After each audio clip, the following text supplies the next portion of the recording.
Aku tak pernah meminta banyak, hanya ingin hidup yang layak.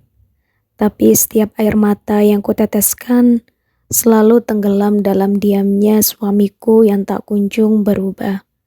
Aku bekerja siang, malam, sementara dia bahkan tak peduli nasi dari mana datangnya. Jangan lupa subscribe, like, dan komen jika kamu pernah merasa sendirian tapi tetap memilih untuk kuat. Awal dari sebuah harapan, namaku Arini. Aku seorang istri, juga ibu dari 2 anak laki-laki yang masih kecil. 8 tahun yang lalu, aku menikahi Bayu, laki-laki yang kupikir bisa menjadi imam dan pelindungku saat itu. Bayu terlihat rajin, punya semangat tinggi, dan penuh perhatian. Ia memang belum mapan, tapi aku yakin bersama kami bisa membangun segalanya dari nol. Awalnya memang manis. Kami mengontrak rumah kecil di pinggiran kota dan hidup sederhana. Bayu sempat bekerja di bengkel milik temannya.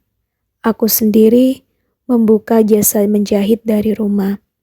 Meski penghasilan tak seberapa, setidaknya kami bahagia. Tapi kebahagiaan itu mulai retak perlahan. Bayu tiba-tiba berhenti dari pekerjaannya, alasannya capek, disuruh-suruh kerja terus sama orang. Aku coba mengerti. Aku pikir dia hanya butuh waktu untuk mencari pekerjaan yang lebih baik. Namun berbulan-bulan berlalu, lalu tahun pun berganti, dan Bayu tetap di rumah. Sementara aku menjahit tanpa henti demi membayar kontrakan, membeli susu anak, dan memenuhi kebutuhan rumah. Bayu bangun siang, main game, dan tidur larut malam sampai nonton YouTube. Kadang dia bilang, besok aku coba lamar kerja. Tapi besoknya dia tidur lagi sampai jam 11. Aku lelah, tapi aku tak bisa menyerah. Karena ada 2 mulut kecil yang selalu menanyakan, Bunda, besok kita makan apa? Tak ada yang tahu aku menangis hampir setiap malam. Di luar rumah, aku tetap tersenyum saat mengantar anak ke sekolah, saat menyapa tetangga, atau saat mengantarkan jahitan ke pelanggan. Semua orang mengira rumah tanggaku baik-baik saja. Mereka tak tahu bahwa aku bekerja dari pagi hingga malam hanya untuk menutupi tanggung jawab yang ditinggalkan suamiku. Bayu berubah menjadi seseorang yang tak kukenal. Dia tak pernah menyentuh anak-anak, tak pernah bertanya bagaimana sekolah mereka, atau apakah mereka sudah makan. Semua beban itu ada di pundakku. Dan yang paling menyakitkan, saat aku meminta bantuan, dia selalu berkata, kamu aja yang lebih bisa cari duit, aku gak cocok kerja sama orang. Bahkan saat aku sakit dan terbaring demam tinggi, Bayu tetap tidak bergerak. Aku tetap harus bangun menyiapkan sarapan anak-anak, menyuapi mereka, lalu menjahit sambil kepala berdenyut hebat. Sementara Bayu asik tertawa di depan ponselnya. Aku ingin pergi, tapi kemana? Aku ingin berontak, tapi untuk apa? Anak-anakku masih kecil. Aku tidak ingin mereka kehilangan ibu dan ayah sekaligus. Luka yang tak terlihat. Hari itu aku pulang dari pasar dengan 2 kantong plastik berisi sayur seadanya. Uang tinggal 15.000 dan aku masih harus membeli susuk untuk Aldi. Anak keduaku yang baru berusia 3 tahun, sambil menahan tangis, aku menghitung-hitung apa yang bisa kugadaikan atau kujual agar cukup untuk 1 minggu ke depan. Saat aku masuk ke rumah, kulihat Bayu sedang tertawa di sofa. Ponsel di tangannya, suara video dari media sosial terdengar keras. Aroma rokok memenuhi ruangan tamu yang sempit itu. Aku menaruh belanjaan di meja dapur, lalu pelan-pelan berkata, Mas, bisa nggak bantu aku? Setidaknya jaga anak-anak biar aku bisa kerja lebih tenang. Dia melirikku sekilas lalu menjawab, "Lah aku ini juga stres, Rin. Kamu pikir aku nggak capek di rumah terus?" Aku tak menjawab, karena bila aku menjawab, aku takut kata-kata yang keluar justru akan menghancurkan segalanya. Malamnya saat anak-anak tidur, aku masih menjahit pakaian pesanan Ibu RT. Aku mendengar Bayu memanggil, "Besok kamu minjem uang ke tetangga ya? Aku pengen beli pulsa." Aku menoleh dengan tatapan yang entah bagaimana menggambarkan amarah, sedih, dan jijik dalam satu waktu. "Buat apa, Mas? Aku bahkan belum bayar utang ke warung minggu lalu." "Ya udah, kamu yang pintar cari akal. Aku pengen kuota. Titik." Malam itu aku menangis sambil menjahit. Jarum yang menyusup ke kain rasanya lebih ringan daripada tusukan kata-katanya. Kekuatan seseorang ibu dari demi hari. Aku semakin kuat, atau mungkin aku hanya sudah terlalu sering terluka hingga tak lagi merasa. Aku mulai menerima pesanan kue kering dari tetangga dan juga menjadi admin online shop teman SMA yang sedang merintis usaha. Bangun pukul 4 pagi, tidur pukul jam 1 malam. Bayu tetap tidak berubah. Sekali anak-anak sakit, aku yang menggendong mereka ke puskesmas. Saat seragam sekolah harus dibeli, aku rela menjual cincin kawinku, satu-satunya harta yang tersisa dari masa pernikahanku dulu. Bayu hanya berkata, "Kamu bisa, Rin. Kamu hebat kok." Lucunya pujian itu terasa seperti racun, karena bukan kekaguman yang kuinginkan, tapi dukungan nyata. Anak-anakku yang sulung, Raka, mulai menyadari bahwa ayahnya berbeda dari ayah teman-temannya. Suatu malam, dia bertanya dengan polos, "Bunda, kenapa ayah nggak kerja kayak ayah Dito?" Aku hanya menjawab, "Karena ayah belum dapat kerja yang cocok, Nak. Tapi ayah tetap sayang sama kalian." Padahal aku sendiri tidak yakin dengan jawabanku. Waktu terus berjalan. Usiaku kini 34 tahun, Bayu 37 tahun. Tapi semakin hari, Bayu semakin seperti anak sulungku yang manja. Semua dikerjakan aku. Bahkan untuk mengurus kartu Indonesia Sehat anak-anak pun harus aku yang urus. Padahal dulu aku bermimpi punya rumah yang isinya cinta dan saling menopang. Sampai akhirnya datang hari di mana aku benar-benar hancur. Aku menemukan pesan masuk di ponsel Bayu. Seorang perempuan, teman lamanya, mengirim pesan. "Kapan kita ketemu lagi? Aku kangen kamu yang dulu, yang lucu, dan penuh perhatian." Dan yang membuat jantungku berhenti sejenak adalah balasan Bayu. "Aku juga kangen kamu.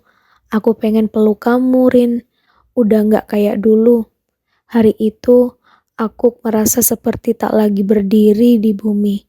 Lelaki yang tak memberi nafkah, tidak peduli pada anak, tak membantu rumah, justru punya tenaga untuk berselingkuh. Aku tak mengamuk, aku tak berteriak, aku hanya diam. Dan diamku adalah awal dari keputusanku. Pagi itu aku bangun lebih cepat dari biasanya. Aku duduk di pojok kamar, memeluk lutut sambil menatap wajah Raka dan Aldi yang masih tertidur. Aku sadar, jika aku terus bertahan dalam rumah tangga ini, aku sedang mengajarkan pada anak-anakku bahwa wanita harus menerima perlakuan tak adil. Bahkan menjadi istri berarti harus kuat sendirian. Aku tak ingin Aldi tumbuh menjadi laki-laki seperti ayahnya. Dan aku tak ingin Raka kelak memilih istri atau membiarkannya berjuang sendirian. Hari itu aku pergi ke kantor kelurahan. Aku konsultasi dengan petugas tentang cara mengurus cerai secara mandiri. Tanpa pengacara, aku pulang dengan membawa berkas-berkas yang harus diisi dan surat keterangan tak mampu dari RT. Aku simpan semua itu dalam map merah. Diam-diam, malamnya saat Bayu tertidur, aku memberanikan diri membuka pembicaraan. Mas, kita bisa bicara. Nanti aja Derin, aku capek. Kamu capek? Dari apa? Ia membuka matanya, menatapku dengan kesal. Mas, aku sudah cukup lama diam. Tapi sekarang kamu mau bilang, aku mau pisah. Aku sudah urus semua, dan gak kuat lagi. Dia bangun, duduk, raut wajahnya antara bingung dan marah. Kamu gila? Kamu pikir gampang pisah? Kamu gak punya siapa-siapa, Rin. Hidup kamu akan makin susah tanpa aku. Aku tertawa pelan dan perih. Susah? Mas, aku yang cari nafkah. Aku yang urus anak. Aku yang bayarin semua. Aku udah hidup tanpa kamu dari lama. Bedanya, aku masih numpang nama aja di status KTP. Bayu tidak bisa menjawab. Dia tahu aku benar. Proses pengadilan tidak mudah. Aku harus izin dari pekerjaan paruh waktuku, harus menahan malu saat ditanya hakim tentang nafkah dan tanggung jawab suami. Bayu datang ke sidang dengan wajah tak peduli. Kadang bahkan tidak hadir. Hakim sampai geleng-geleng kepala saat aku membawa bukti tangkapan layar pesan selingkuhnya. Dan juga daftar pengeluaran rumah tangga yang kutanggung sendiri selama 5 tahun terakhir. Akhirnya, vonis dijatuhkan. Cerai sah secara agama dan negara. Hak asuh anak jatuh padaku. Nafkah, hakim menyarankan tapi aku tak berharap. Aku tahu Bayu tak akan memberi. Aku pulang ke rumah kontrakan yang sama, tapi malam itu rasanya lebih lapang. Tak ada asap rokok, tak ada teriakan marah, tak ada tanggung jawab yang seharusnya dibagi tapi hanya aku yang memikul. Aku Arini, akhirnya kembali menjadi perempuan yang memegang kendali atas hidupnya. Hidup pasca perceraian tidak mudah. Banyak yang mencibir, banyak yang bertanya, kenapa kamu tega ninggalin suamimu? Tapi aku belajar untuk tak hidup dari penilaian orang. Mereka tidak pernah merasakan bagaimana rasanya jadi aku. Aku mendaftarkan diri sebagai karyawan toko bahan kue. Gajinya tak besar, tapi cukup untuk menambah pemasukan dari menjahit. Aku mulai menabung sedikit demi sedikit. Anak-anakku, mereka perlahan memahami. Raka bahkan berkata, Bunda, lebih sering senyum sekarang. Aku suka Bunda yang ini. Dan itu adalah hadiah terbesar dalam hidupku. Setahun kemudian, Bayu datang tiba-tiba. Berdiri di depan pintu rumah kontrakan. Membawa wajah lusuh dan suara memelas. Rin, aku menyesal. Aku gak punya siapa-siapa. Aku kehilangan segalanya. Boleh gak aku tinggal di sini dulu? Aku menatapnya dalam diam. Dulu aku akan luluh. Tapi sekarang aku tahu, kasih sayang itu bukan tentang memaafkan tanpa batas. Tapi tentang tahu kapan harus berhenti melukai diri sendiri. Maaf mas, rumah ini kecil dan hanya untuk mereka yang mau berjuang. Aku tutup pintu perlahan. Kini 3 tahun telah berlalu. Aku berhasil membeli rumah kecil lewat program subsidi pemerintah. Jahitan makin ramai. Aku juga punya tim kecil yang bantu produksi. Aku bahkan buka kelas menjahit daring untuk ibu-ibu rumah tangga lain. Anakku tumbuh dengan sehat dan bahagia. Mereka tahu ibunya kuat, tapi lebih dari itu, mereka tahu bahwa perempuan punya hak untuk bahagia. Dan setiap kali aku memandang ke cermin, aku melihat sosok perempuan yang dulu hampir hancur, kini berdiri dengan kepala tegak. Karena dalam hidup ini, mencintai orang lain memang penting, tapi mencintai diri sendiri adalah bentuk cinta yang paling pertama. Jika kisah ini menyentuh hati kamu, jangan lupa untuk like, share, dan subscribe channel ini agar kamu tidak ketinggalan cerita-cerita inspiratif lainnya.